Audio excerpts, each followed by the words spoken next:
നിങ്ങൾ മക്കത്തെത്തിയിട്ടുണ്ട്. അൽഹംദുലില്ലാ എല്ലാവരും ഉംറയിലാണ്. പക്ഷെ അതഞ്ഞ് ബാഗ് അറമ്പിൽ പോയിട്ട് എന്ത് ചെയ്യണം?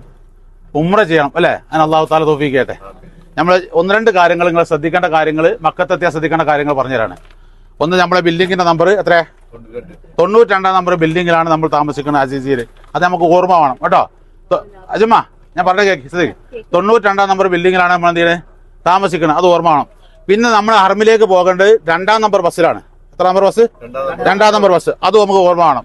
ഇനി നമുക്ക് ഈ ബസ്സിൽ നിന്ന് മുത്തവഫിന്റെ ആളുകൾ കാര്യങ്ങൾ പാസ്പോർട്ട് വാങ്ങും. പിന്നെ അവര് മുത്തവഫിന്റെ നമ്പറുള്ള ഒരു മാല തരും, 17 എന്നുള്ള നമ്പർ മാല തരും. പിന്നെ ബിൽഡിങ്ങിന്റെ അടിയിൽ നമ്മൾ KMCCയുടെ ചായ ഉപ്പുമാവുണ്ട്, അത് നിങ്ങൾ കഴിക്കുക. ആ കഴിക്കുന്ന സമയത്ത് നിങ്ങൾക്ക് എന്താവും? നിങ്ങളൊക്കെ നുസൂക്കിന്റെ കാർഡ് തരും, നുസൂക്കിന്റെ കാർഡും തരും, കയ്യമ്മ കെട്ടാളൊരു വളയും തരും. അത് നിർബന്ധമാണ്. കാരണം ഇപ്പോൾ മക്കത്ത് തീരെ തിരക്കില്ല. മക്കത്ത് ഫുള്ള് പോലീസുകാർ ഭയങ്കര ചെക്കിങ്ങാ. കാരണം എന്താ വെച്ചാൽ രേഖയില്ലാത്ത ആൾക്കാരും വിസിറ്റിംഗ് വിസക്കാരും ആൾക്കാരൊക്കെ ഹജ്ജിന് വരുന്നത് പിടിക്കാൻ വേണ്ടിയിട്ട് എല്ലാവരും നടന്ന് ചെക്ക് ചെയ്യാണ്. അപ്പോ നിങ്ങൾ രേഖയില്ലാതെ എന്ത് ചെയ്യരുത്?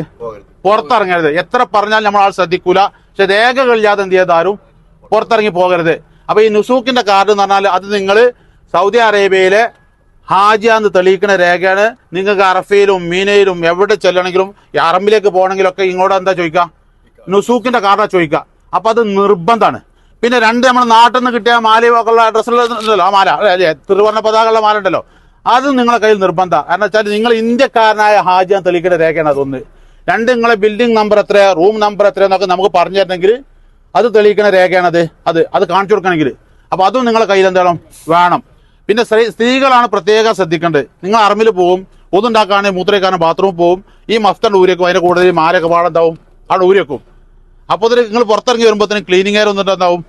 അത് ആണ് വേസ്റ്റ് കിട്ടുണ്ടാവും. പിന്നെ നിങ്ങൾ പുറത്തിറങ്ങുമ്പോൾ ഇതിലെ പോകേണ്ടത് അറിയില്ല, ഇതിലെ വരേണ്ടത് അറിയില്ല, എവിടെ റൂമെന്ന് അറിയില്ല, ഒന്നും അറിയില്ല. അപ്പൊ അത് നിർബന്ധമായിട്ട് എന്ത് ചെയ്യണം? നിങ്ങളെ കയ്യിൽ വേണം. അത് ഉറപ്പ് വരുത്തണം, എവിടെയെങ്കിലും ഇട്ട് പോകരുത് കേട്ടോ.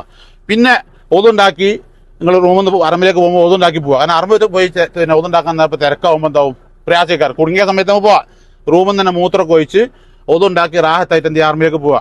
2 ചെരുപ്പ് ഇടാനൊക്കെ കവറൊക്കെ, ചെറിയ ബാഗ് എല്ലാവരുടെ കയ്യിലില്ലേ, ആ ബാഗ് എടുത്ത് കയ്യിൽ വെച്ചിട്ട് പോവുക. അറമ്പിനുള്ളിൽ കയറുമ്പോൾ ചെരുപ്പ് ഊരിയിട്ട് എന്ത് ചെയ്യുക?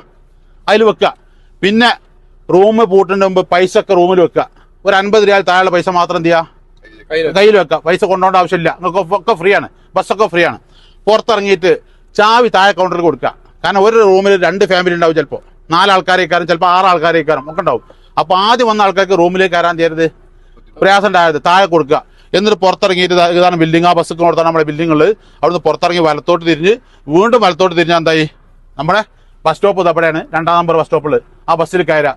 ഇപ്പം അൽഹംദുലില്ലാ അറമിൽ തിരക്കില്ലാത്തതുകൊണ്ട് ഈ ബസ് 2 നമ്പർ ബസ് ഡയറക്റ്റ് ആയിട്ട് എടുക്കാൻ പോണേ, അറമിലേക്കാ പോണേ. 2 ബസ്സിൽ ഇപ്പൊ കയറേണ്ട ആവശ്യമില്ല കേട്ടോ. ഡയറക്റ്റ് ആയിട്ട് ബസ് അറമിലേക്കാ പോണേ. അറമില് അജിയാദ് എന്ന് പറഞ്ഞ ഭാഗത്തേക്കാ പോണേ. അജിയാദ് ഫന്തൂക്ക് മക്കാരി എന്നുണ്ട്, മക്കാരി മക്ക എന്ന് പറഞ്ഞ സ്ഥലത്താണ് ഈ ബസ് കൊണ്ടുപോയി നേരെ നിർത്തുക. അവിടെ ചെന്ന് നമ്മൾ ബസ് ഇറങ്ങി കുറച്ച് മുന്നോട്ട് നടന്ന് വലത്തോട്ട് തിരിഞ്ഞാൽ നേരെ എന്തായി? ഹർമായി. കുറച്ച് ബസ് ഇറങ്ങി കുറച്ച് മുന്നോട്ട് പോയി വലത്തോട്ട് തിരിഞ്ഞാൽ നേരെ ഹർമ കാണും. ഹർമിൽ നമ്മൾ ചെല്ലുക, ഹർമിന്റെ മുറ്റത്ത് 3 നമ്പർ ബാത്റൂമിന്റെ അടുത്തേക്കാ ചെല്ലുക. അത് ഓർമ്മ ഉണ്ടായാൽ മതി. 3 നമ്പർ ബാത്റൂം, ക്ലോക്ക് ടവറിന്റെ താഴെ മുന്നിലെ 3 നമ്പർ ബാത്റൂം. ആ 3 നമ്പർ ബാത്റൂം നമ്മൾ അടുത്ത ഭാഗത്ത് മൂലയിലുണ്ടാവും. അവിടെ ചെന്ന് നേരെ കാണുന്ന ഹർമിന്റെ 1 നമ്പർ ഗേറ്റ് ആണ്. ആ 1 നമ്പർ ഗേറ്റിലൂടെ നമ്മൾ നേരെ എന്താവും? ഹർമിലേക്ക് കടക്കും. ഹർമിലേക്ക് കടക്കുമ്പോൾ അതെന്താ? അൽഹംദുലില്ലാ നമ്മുടെ ഹജ്ജ് നിയ്യത്താക്കി മക്കയിലെത്തി. ഞാൻ ഉംറക്ക് വന്നാലേ, അപ്പൊ മത്താഫിലേക്ക് ഇറങ്ങും. ഉംറയുടെ തവാഫ് ചെയ്യുന്നു എന്ന് നിയ്യത്താക്കിയിട്ട് എന്ത് ചെയ്യുക? ഉംറ തുടങ്ങുക. 7 പ്രാവശ്യം ചുറ്റി ഉംറ തവാഫ് പൂർത്തിയാക്കുക. എന്നിട്ട് 2 റക്അത്ത് സുന്നത്ത് നിസ്കരിച്ച് ദുആ ചെയ്ത് സൈ ചെയ്യുക. സൈ ചെയ്തിട്ട് മറവയിൽ നിന്ന് നേരെ പുറത്തിറങ്ങിയാൽ മറവ ലാസ്റ്റാണ്. ഇങ്ങനെ പുറത്തിറങ്ങിയിട്ട് എന്താവും? നിങ്ങൾ വലത്തോട്ട് ഇങ്ങനെ തിരിഞ്ഞ് വന്നാൽ ഇടത്ത് ഭാഗത്ത് രാജാവിന്റെ കൊട്ടാരം കാണും. ആ രാജാവിന്റെ കൊട്ടാരത്തിനോട് ചാരി ഇങ്ങനെ തിരിഞ്ഞിങ്ങനെ കുറച്ച് ലേസം നടന്നാൽ ഒരു 10-15 മിനിറ്റ് ഇങ്ങനെ നടന്നു വന്നാൽ അവിടെത്തും 3 നമ്പർ ബാത്റൂമിൻ്റെ അടുത്തും. ഈ 3 നമ്പർ ബാത്റൂമിനോട് ചാരി ക്ലോക്ക് ടവറിനോട് ചാരി നേരെ ഇങ്ങനെ വന്നാൽ ഫന്തൂക്കൽ മക്കാരിം കേട്ടോ. ഫന്തൂക്ക് മക്കാരിം എന്ന് പറഞ്ഞ ഹോട്ടലുണ്ട്, മക്കാരിം ഹോട്ടലിന്റെ അവിടെ നിന്നാണ് എന്ത് ചെയ്യേണ്ടത്? നമ്മൾ ബസ് കയറേണ്ടത്. തിരിച്ചു വരുമ്പോൾ നമ്മൾ 2 ബസ് കയറണം. അങ്ങോട്ട് പോകുമ്പോൾ ഒരു ബസ്സാണ് കയറിയിട്ടുള്ളത്.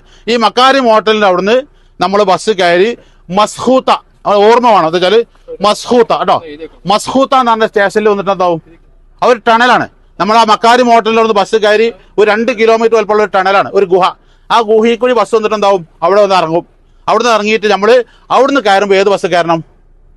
2-ാം നമ്പർ ബസ്സിൽ മസ്കൂത്ത ബസ് സ്റ്റാൻഡിൽ വന്ന് ഇറങ്ങിയാൽ നമ്മൾ 2-ാം നമ്പർ ബസ്സിൽ എന്ത് ചെയ്യാൻ പാടുള്ളൂ, കയറാൻ പറ്റുള്ളൂ. ആ 2-ാം നമ്പർ ബസ് കയറിയെങ്കിൽ മാത്രമേ എന്താവുള്ളൂ നമ്മളെ റൂമിന്റെ അടുത്തുള്ളൂ. അവിടെ 1-ാം നമ്പർ ബസ് ഉണ്ടാവും, 3-ാം നമ്പർ ബസ് ഉണ്ടാവും, 5-ാം നമ്പർ ബസ് ഉണ്ടാവും. പക്ഷെ നമ്മൾ കയറേണ്ട ഇതിലാണ് 2-ാം നമ്പർ. പിന്നെ നിങ്ങൾ ശ്രദ്ധിക്കേണ്ടത് വെച്ചാൽ ഇന്ന് ചിലപ്പോൾ ഉച്ചയ്ക്ക് ശേഷം അടുത്തേക്ക് മാത്രം ആൾക്കാർ വരുന്നുണ്ട്. ഓൽക്ക് ഈ സ്റ്റേഷൻ ആവില്ല, ഓൽക്ക് ക്ലോക്ക് ടവറും കുതായി കയറും. അപ്പൊ നിങ്ങൾ ശ്രദ്ധിക്കേണ്ടത് നിങ്ങളത് എവിടെയാണ്, അജിയാദിലാണ്. അജിയാദ് നിന്നാണ് ബസ് ഇറങ്ങേണ്ടത്, അജിയാദ് നിന്നാണ് ബസ് തിരിച്ച് കയറേണ്ടതോ. മസ്കൂത്തിൽ നിന്നാണ് എന്ത് നിങ്ങൾ 2-ാം നമ്പർ ബസ് കയറേണ്ടത്, കുതായി എന്നല്ല കേട്ടോ. കുതായി ബസ് സ്റ്റാൻഡ് ഉണ്ട്, മസ്കൂത്ത ബസ് സ്റ്റാൻഡ് ഉണ്ട്. നിങ്ങൾ കയറേണ്ടത് ഏതാണ്, മസ്കൂത്ത. കേൾക്കല്ലേ? ആ എന്നിട്ട് എന്ത് ചെയ്യാ, തിരിച്ച് നമ്മൾ വന്ന് ഈ 2-ാം നമ്പർ ബസ് നിർത്തും. ഇറങ്ങിയിട്ട് നമ്മൾ എന്ത് ചെയ്യുക, 92-ാം നമ്പർ ബില്ലിംഗ് നോക്കുക. ഇത്തരം കാര്യങ്ങൾ ശ്രദ്ധിച്ചാൽ നിങ്ങൾക്ക് എന്താവും, റാഹത്തായിട്ട് അർമിൽ പോയാലും കഴിയും. അള്ളാഹു താല റാഹത്തായി അർമിൽ പോയി ആ ഉംറൊക്കെ ചെയ്ത് പൂർത്തിയാക്കി തരാൻ അള്ളാഹു തൗഫീഖ് ചെയ്യട്ടെ. മഖ്ബൂൽ മബ്റൂർ ഹജ്ജ് ഉംറ. ബസ് നമുക്ക് ഏതൊക്കെ സമയങ്ങളിലാണ് ബസ് 24 മണിക്കൂറുണ്ടാവും. 24 മണിക്കൂർ ബസ് ഉണ്ടാവും കേട്ടോ. പാസ്പോർട്ട് എല്ലാവരും ഇയാളെ കൈ കൊടുക്കട്ടോ. ഇൻഷാ അല്ലാഹ്.